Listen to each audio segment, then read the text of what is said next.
All right. Well, everybody, I'm here just to state some of the facts. Um, I've had a long career with the UFC, and as I've fought all these fights and chased this dream of being a UFC champion, I just feel like here at the end of the road, I knew the end was coming, and I did everything in my power in this preparation for Donald Cowboy Cerrone.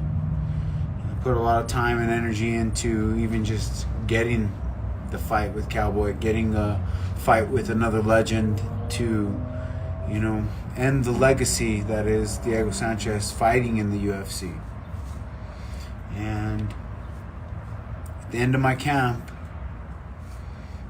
when I was in top form, feeling my best, in best shape, down in American top team, competing with some of the best mixed martial artists all around the world, traveling and putting in the work. And I did it. I was ready to compete. I was ready to fight. I was 100% healthy. And while in the final 12 days leading to the fight, I got a text message from Sean Shelby, and it was a message saying, Diego, you need to check your email because Hunter sent you an email, and it's extremely important that you read this email and respond to this email by tomorrow, or the fight is going to be canceled. And so right away I was like, oh shit, the fight's going to get canceled. They're going to pull the fight. What do I do? I talked to my people, and I replied the best way I could reply to Hunter's email, and that's with my lawyer's advice. And with my lawyer's advice, I replied the best I could. UFC wanted me to state that I am not experiencing any neurological issues and that I have no long-term health side effects from fighting a career of 17 years in the UFC. And so basically my advisors told me, basically what they're trying to do is right before you finish your last fight, they're trying to just make sure they have documentation of you saying that you never sustained anything. So basically you're being forced, being bullied into waiving your medical rights, medical possible liabilities. And so with that being said, the email was sent to Hunter, and the response was very fast. And the response was from Hunter and Sean and Dana, but only Hunter Campbell's signature was on the letter. Only his name was on the letter. And the letter said that they have chosen to pay me 100% for the fight, the show money, the win money, and the sponsorship money. And due to me traveling and completing the training camp that I did for this camp, and with that, the fight is to be canceled. And why? The only thing that was on the email was, due to your last loss at Abu Dhabi versus Jake Matthews, no explanation other than that. And so this seems like a lot of bullshit to me, because if you ask me, if the problem was my performance in my Jake Matthews fight, why entertain me with the Cowboy fight? Why have a meeting with me, Sean? Why give me my fight papers? Why sign the fight? Why sign the bout?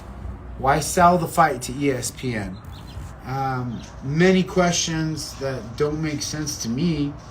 Another question that doesn't make sense to me is, why send me a letter, an email, when I've already passed all my medicals, and I've had extra medicals done due to my age. I had the MRI, the MRA, the EKG, the physical, the X-rays. I had all the imaging done. I had all the neurological that was demanded by the Nevada State Athletic Commission and the UFC for me to be cleared to compete. And so why, when this has already been done, do I get an email demanding that I have to state this, state that? Yeah, my manager did ask for my list of medicals from throughout my career. I've had a lot of injuries, and in the sport, I want to have my history. This is my medical history. I want to have it on file. I want to have what the UFC has. It's my medical health, right? And as far as I'm concerned, I don't feel like after I'm done, if Dana White won't answer my calls now, won't let me have a meeting now, once I'm done and I'm out of the UFC, do you think that I'm going to be able to get a hold of anybody?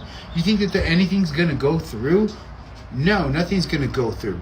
I'm never going to get shit from them. So yeah, before, at the end of my career, me and my manager decided, yeah, now it's time to get what we can get, because they're probably not going to give a shit after you are released. And so, like the conversations I have with Sean Shelby and Joshua Fabia, where Sean is saying how, he wants to cut me, and Dana White, said I could fight another fight, and there's so much to the story, that the people, my fans that love me, my fans that are sending me messages telling me how they pray for me, how they care for me, and how they think that my manager is bamboozling me and just using me. And so if this was the case, I wouldn't be sticking by his side, having his back. And the truth of the whole matter is, me and him having each other's back against $1 billion monopoly worldwide organization. Yeah, when you bring awareness and you bring light to some of the issues within the organization of $1 billion corporation, yes, red flags are gonna rise. And there's been a lot of red flags, and there's a lot of things that are not right about the industry. And why do I have the experience to and the words to speak on this? Because I lived it. My entire adult life, I've been with the UFC, chasing this dream, taking punches, eating kicks, and shitting elbows for lunch, breakfast, and dinner. And so, the way you look at it,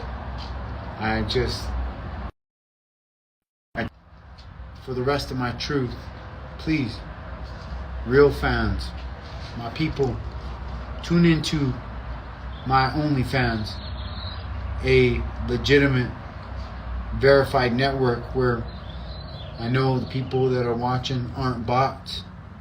I know they ain't the bullshit people out there on Instagram that are following the sheep narrative that has been pushed, that has been paid for, that has been, the UFC's got inside ties with Instagram, and my Instagram's been eating shit for years. And if you're still believing that hype, you're being fooled. So, continue to follow me as the legend continues. Follow my OnlyFans. Subscribe. Say hello.